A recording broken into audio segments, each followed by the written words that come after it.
এক মাস হয় নাই ঘটনা, 15 দিন হইতে পারে। আমাদের পদ্মা সেতু পার হওয়ার আগে এই যে কুশিয়ামারা একটা জায়গা আছে, ওখানে আব্দুল্লাহপুর একটা জায়গা, ওখানে একটা আব্দুল্লাহপুর টোল প্লাজা আছে রে যুবক। মাদারীপুরের এক যুবক রওনা দেশে স্ত্রীর লইয়া, আর 60 বছরের একটা পোলা লইয়া বাড়িতে যাইবে রওনা দেশে। মোবাইলে দেখছো, বাড়তে মোবাইল করে কইছে, মা গো তোমার নাতি আসতেছে, তোমার বউ আসতেছে মা। মাদারীপুরের যুবক মোটর সাইকেলের ভিতরে উঠছে, মোটর সাইকেলের পিছনে একদম স্ত্রী, মাঝখানে 4 বছরের ছেলে। ছেলেটা মাঝে মধ্যেই বাবা বাবারে সুমাদার কাব্বা বাড়িতে যাবো আব্বা, আমার দাদুরে মোবাইল করো, আমি দাদুরে যাই একটা সুমা দেবো। আমার দাদুরে বলো আমার জন্য একটা মুরগি পাক করতে।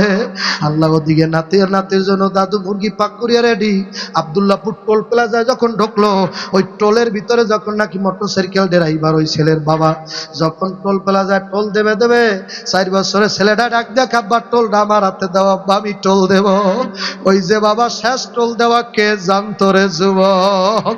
ও যুবক তুই জানো না মালাকুল মউত আজরাইল এই মাঠের মধ্যে বর্তমানে আছে বাবা। তোমার গর্দানের পিছনের হাতটা এইভাবে দেওয়া আছে, আল্লাহর হুকুম পাওয়ার সাথে সাথে এমন জোরে গর্দানের উপরে কপাট করে থামা লাগাইয়া দেবে, তোমার রুডারে টান্না বের করিয়া ভালাইবে রে যুবক। একটু চোখের বাণী আনো ভাই। ওই 4 বছরের ছেলেটা বলে, আব্বা টোলটা আমি দেবো, আমার হাতে দাও আব্বা, টোল আমি দেবো।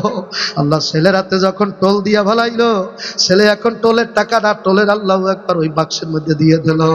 আল্লাহ দিতেও দেরি নাই, ওদিক থেকে একটা বাস বাবা এমন দ্রুত গতিতে আইসা ওই মোটর সাইকেলটার এমন জোরে টাস করে উড়াইয়া নিয়ে গেছে। ওই বাবায় বাচ্চা গেছে, মা আর ওই বাচ্চাটা বাবায় তাকাইয়া দেখে 4 বছরের ছেলে বাবা বাসের চাক্কার নিচে বইয়া গেছে।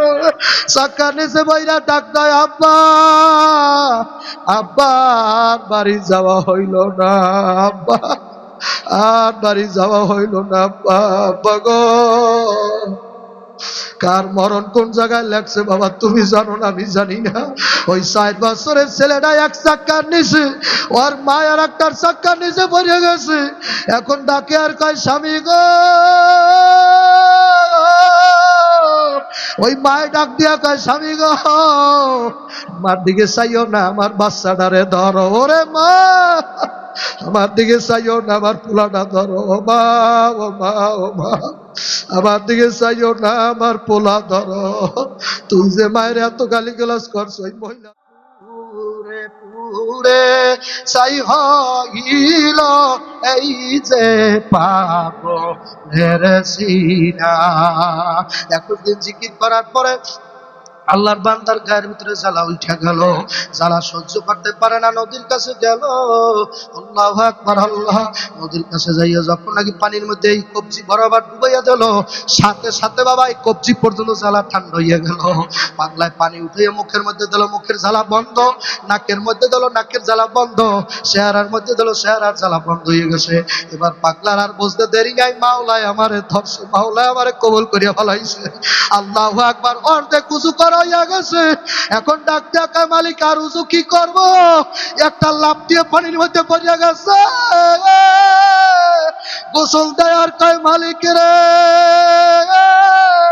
বুঝছি তুমি আমারে ধরছো।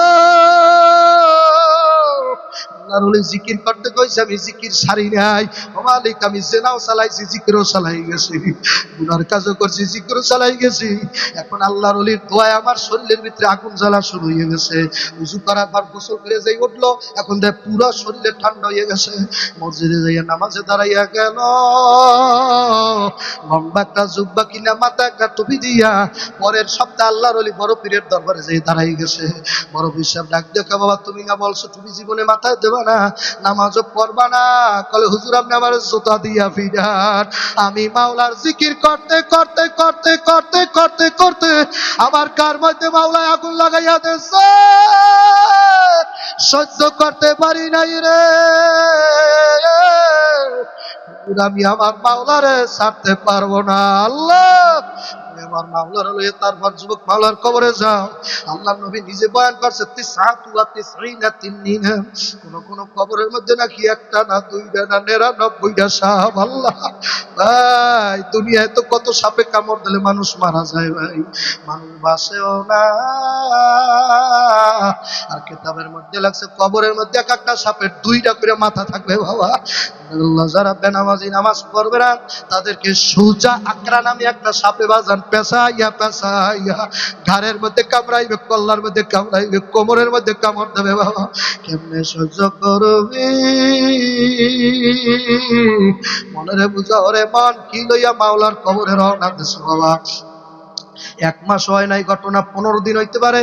আমাদের পদ্মা সেতু পার হওয়ার আগে এই যে কুশিয়ামারা একটা জায়গা আছে, ওখানে আব্দুল্লাহপুর একটা জায়গা, ওখানে একটা আব্দুল্লাহপুর টোল প্লাজা আছে রে যুবক। মাদারীপুরের এক যুবক রওনা দেশে স্ত্রীর লইয়া, 60 বছরের একটা পোলা লইয়া বাড়িতে যাইবে রওনা দেশে। মোবাইলে দেখছো, বাড়তে মোবাইল করে কইছে মা গো তোমার নাতি আসতেছে, তোমার বউ আসতেছে মা। মাদারীপুরের যুবক মোটর সাইকেলের ভিতরে উঠছে, মোটর সাইকেলের পিছনে একদম স্ত্রী, মাঝখানে 4 বছরের ছেলে। ছেলেটা মাঝে মধ্যেই বাবা বাবারে সুমাদার কাব্বা বাড়িতে যাবো আব্বা, আমার দাদুরে মোবাইল করো, আমি দাদুরে যাই একটা সুমা দেবো। আমার দাদুরে বলো আমার জন্য একটা মুরগি পাক করতে। আল্লাহ ওদিকে নাতির জন্য দাদু মুরগি পাক করিয়া রেডি। আব্দুল্লাহপুর টোল প্লাজায় যখন ঢুকলো, ওই টোলের ভিতরে যখন নাকি মোটর সাইকেল ড্রাইভার ওই ছেলের বাবা যখন টোল প্লাজায় টোল দেবে 4 বছরের ছেলেটা ডাক দেখ আব্বা টোলটা আমার হাতে দেওয়া, আমি টোল দেব। ওই যে বাবা শেষ টোল দেওয়া কে জানতো রে যুবক? ও যুবক তুই জানো না মালাকুল মউত আজরাইল এই মাঠের মধ্যে বর্তমানে আছে বাবা। তোমার গর্দানের পিছনের হাতটা এইভাবে দেওয়া আছে, আল্লাহর হুকুম পাওয়ার সাথে সাথে এমন জোরে গর্দানের উপরে কপাট করে থামা লাগাইয়া দেবে, তোমার রুডারে টান্না বের করিয়া ভালাইবে রে যুবক। একটু চোখের বাণী আনো ভাই।